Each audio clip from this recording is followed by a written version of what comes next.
Hello, I am Minna. And I'm Andrew.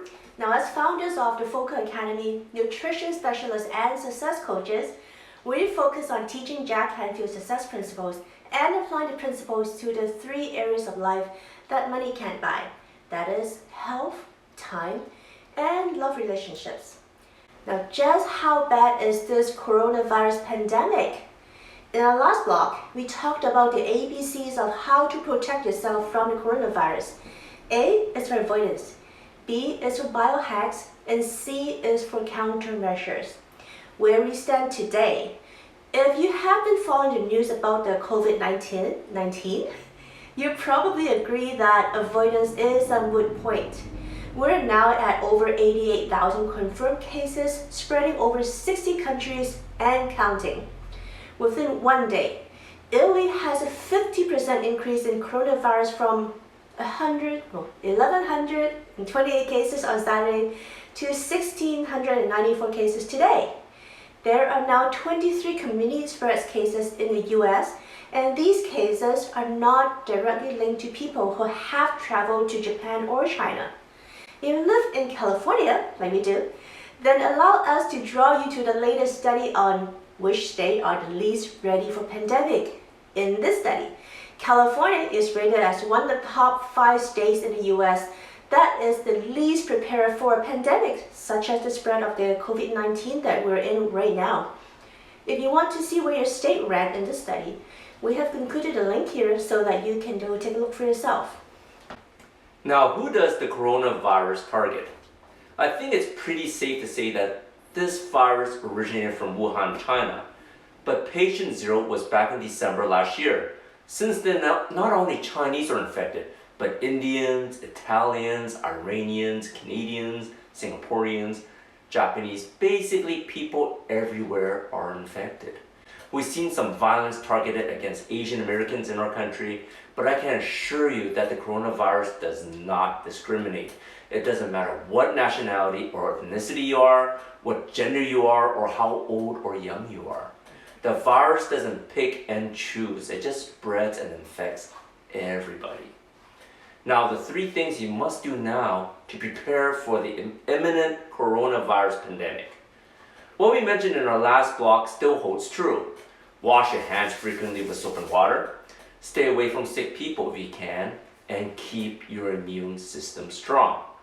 But it doesn't matter how safe you try to be. You may still run into someone that was infected at work, at a restaurant, a movie theater, the grocery store, or any other public place. And just in case it gets to a point where you need to stay confined in your home for 2 weeks or longer, here are the 3 things you must do now to prepare for those situations. Number 1 is stock up on clean foods and water. We're already seeing that people clearing out all the shelves at Costco and Walmart. It's becoming a total circus there. People are stocking up on toilet paper, ramen, Spam, and bottled water. Now, I agree that we should be prepared, especially if you live in an earthquake zone like we do. We really should be prepared for disaster, regardless of whether it is a virus or something else. But stocking up on Spam and ramen is not the best for you. Sure, they may keep you full and they have a really long shelf life, but these kinds of highly processed foods have no nutrition at all and causes inflammation inside your body, which means these foods will actually lower your immune system, which will make you more susceptible to the virus. Instead, stock up on frozen organic foods, brome bath, and clean water. Now is a great time to install reverse osmosis water filter system if you don't already have one at home. For us, we stock up on a specific protein powder, one that we've been using for a long time that has all the proper amounts of proteins, fats, and fiber that we need. It's easy to store and we bring them everywhere. I can tell you that when we travel, we bring our protein powders with us wherever we go. And just for kicks, if you really are unprepared and you got nothing at home, don't panic. Chances are that you have enough stored body fat here to get you through 2 or even 4 weeks without eating anything at all. We do 5 to 10 day water fast every 3 to 6 months, and all we need is water during our fast. The world fasting record is over 300 days. So this may be your best chance to put your body into ketosis and start burning some body fat. Hey, if you gotta make something good out of a bad situation, this is the time. Number 2, boost your immune system. Here's a fun fact. February 28th was Linus Pauling Day. Who is he, you may ask? Dr. Linus Pauling is someone sometimes known as the father of vitamins. He wrote a book decades ago called How to Live Longer and Feel Better, where it says that if you want your body to work optimally and protect yourself from chronic diseases, boost lung functions, and maximize your immunity, then you need at least 1,000 milligrams of vitamin C. Now, a standard medium-sized orange, this is actually grapefruit, has about 70 milligrams of vitamin C, which means if you are to have optimal levels of vitamin C, then you need to eat 14 oranges every day. Now, of course, you can also get vitamin C from lemons, limes, mandarins, grapefruits, guavas, strawberries, papayas, pineapples, kiwis, sweet or green peppers, broccoli, and Brussels sprouts. But for us, even though we do eat a lot of fruits and vegetables, we still rely on our vitamin C supplement to make sure that we are in optimal health. And the fact that we have not had the flu in over 7 years tells us that we're doing something right.